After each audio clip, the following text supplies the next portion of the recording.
crap right now, but this is not how it's going to end. And that's rising above and saying, okay, this is what I got to do. And whether everybody says this is what you should do, you know deep inside what you need to do. And so that's Rebel Rising. Love that. Yes. The next book is called Fuck Fear. Yes. And Fuck Fear will be launching in July. So stay tuned, everybody. And honestly, I really came up with that title because it's bold, it's brash, and it's true. And I'm like, if we hide behind our fears, and I spent my whole, really, my childhood, my adult life, my young adult life, always in fear of what other people say, fear of what other things to do, fear of my own safety as a child, fear, in so many different ways that I'm like, you know what? Fuck fear. I'm going to do it anyway.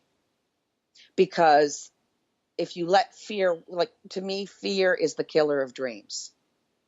And so if you listen to all the naysayers and the haters and all of these people that really don't want you to succeed, seriously. Yes, as you say that, I get alerts. I go, yes, I know. You think they do, but they really would like you to fail quicker. So Exactly. yeah. Well, I mean, this is an old thing, and really, if we let fear of what other people think of us, or fear of everything, or even fear of of telling our stories, if we let that stand in our way, we stagnate. And so that's where Fuck Fear came on. And then the next title, which will be launching in October, is called Beautiful Scars. And part of the wonderful things about life is that it never does run smoothly. And so we are scarred. We are, a lot of things linger, a lot of things stay with us. But I look at it as a beautiful journey. And you just never, and I think that comes back to Beautiful Scars for me is also very much like Life in Pieces. Because Life in Pieces, Beautiful Scars, it's like, okay, you have these pieces, you have these things that happen to you randomly, or you think are random, and they're not random at all. And yet you never know, you kind of collect things. And a lot of times it is, the scars of our journeys, but we shouldn't let the past define us. And I think that not letting the past define us, understand that the inspirations that come from those lessons are incredibly beautiful. And we never know the picture that it's going to come out in the end. So I think that we have to embrace our past, but not live it. Yes, and not let us hold us back from getting to the next place. Exactly. Yeah. So that's where Beautiful Scars comes in. And the next book is called Unbreakable Spirit.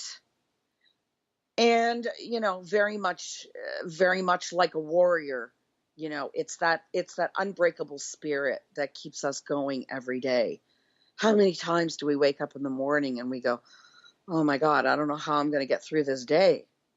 Or things happen in our lives, or, the unexpected. And then there are some things that are expected, but we get there, we get to that other side.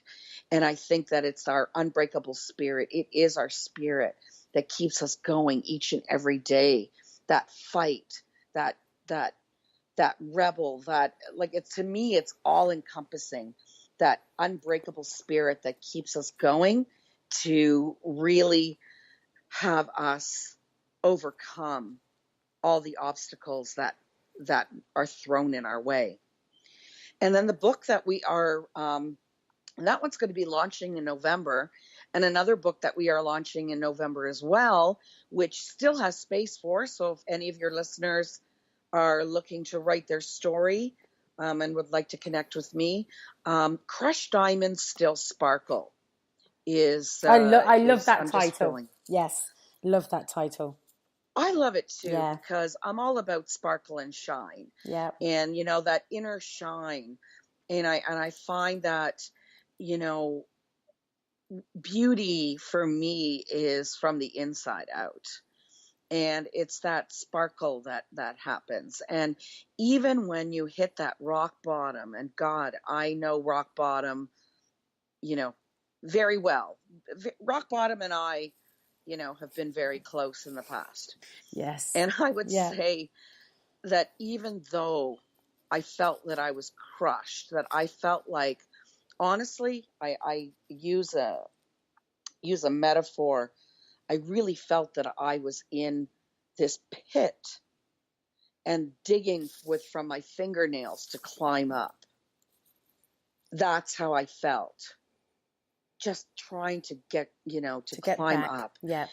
And yet, again, that's that unbreakable spirit, that shine, that even though I was crushed, I wasn't finished. No, and And I think yeah, that crushed perfect. diamonds still sparkle is that sparkle that you still have within you, that can bring you up and make you whole. I think it's great. And one thing I love about the Sisterhood Folios, the covers are beautiful. Like, Thank you. they are, like, as well as the stories being great, and the authors that are in there and different types of people writing their story, I'm always excited to see the next cover.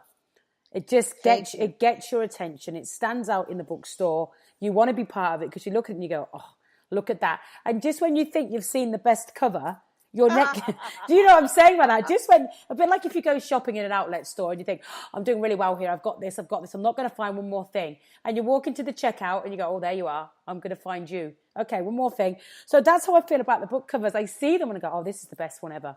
This is the best one. Then you bring out the next one and I go, oh, wait, this is good again. So even the one you've got out right now, the blue one with the diamond and the sparkle, beautiful. Yes. Like whatever graphics, whoever you work with doing that, beautiful, beautifully My business done. partner is an award-winning designer. Well, obviously I can tell now looking at and those. he I didn't is know that. also, he is in charge of all production, making sure that each letter and each word is kerned. So he actually is involved in typesetting each line by line by line by word by line. So it is to shelf standard, and there's a lot of love that comes. It's really a lot of labor of love. Yes. That I believe that really comes from this, and then getting the author involved as much as they really want to, but ultimately it's their story, and they, even though when they're in the coaching session, they share something deeply personal, it doesn't necessarily mean that it's on paper. So unless nothing is published, everything is sacred until the author signs off on their their typeset version. Yes. And I think that that's a really important component, that they feel empowered, and they feel that they are still in control of what gets printed. But to create a safe space for somebody to be able to share their innermost feelings and thoughts, that doesn't necessarily mean it has to be on paper, but what they feel comfortable with to share on paper. So how would you help people feel? And I know what you've done for me in different stories that I've shared in the folios, in how you've spoken to me and gone, okay, Sarah, now you need to say this way, because it needs to be right from you. Never mind offending, never mind saying, oh, what will people say about this? Go right from your soul. And when you've said that to me personally, I've gone, boom, this is what I want to say instead. And it's been the best thing. It's been a complete change in what I want to say. It hasn't offended. It hasn't been too much. It's been the truth behind it. And I think that really, really counts. But it's been the truth that I've wanted to share. And not that anything's held back, but then you know exactly when it comes down to it, which part of the story is the most important part and which bit has to be out there. How do you help people to see that this will empower them, not take them back down where they were? Well, I think that they need to, when you write your story, part of, I think a huge component of writing your story is, yes, you're living through it, but you're actually overcoming it, so that you no longer part of you anymore. You're not living your story every day. And so I think that, a first draft doesn't have to be perfect. It just has to be written. And it's, I often say to people, write like you're talking to a girlfriend. Yeah. I don't want a history lesson. I don't need, dates, times, you know what I mean? I want to know what you were really feeling at the time. Psychologically, when you go through that, and then you look at the positive aspects, and you're actually looking introspectively and looking for the inspiration, it actually is a surrender and release.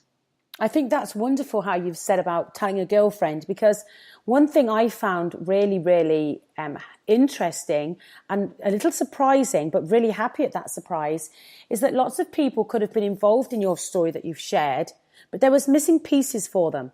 So one of the stories that I wrote about my mum and dad in Live Out Loud, people were around at that time. They saw the tragedy behind that. They saw everything that happened. But when I released that story, I had so many people that were part of my life at that time that said, I didn't know that bit. Oh, I didn't think about that bit. It really, because at first when I was doing that story, people were going, what, you're writing about mum and dad? I was like, yep, it needs to be told. This is the time to do it. It's 7 years later. I'm ready to write this story. So, but honestly, it helped people. And I had people that I didn't even remember being part of that time that said, now I know every aspect. Thank you. That was amazing. So even though you say you just don't know even the people that are around you in that story and part of that story, you fill in the gaps for them that they didn't know at that time. And I think that's really, sure. really, really empowering for people to do. It is. And it's empowering for the author. Yeah. It really, because, I mean, even taking, the time with your parents, or talking about grief and grieving. And, when I wrote about my father and his story, and my mother about her story, and, it's really funny because when you do write it, it's gut wrenching. Yes. I mean, and I tell people, you're going to cry. You're going to cry because you're living it. But the wonderful thing that comes out of it is that it's almost like something's in bloom. It's like something sparks inside of you, and it no longer is a weight on you, but you're free. I absolutely agree with you. With you saying it like that, I think, yes, you've said it perfectly and how it is, the feeling behind the description of how it can be. And talk, like you say, gut-wrenching at the time, having to relive things and think about things and bring the details. But when it's published and you sit down and read the story, you have quite an exhilarated feeling of, oh, that was the story. Wasn't that an amazing story? Yes, there's sad bits in it, but that was part of my journey.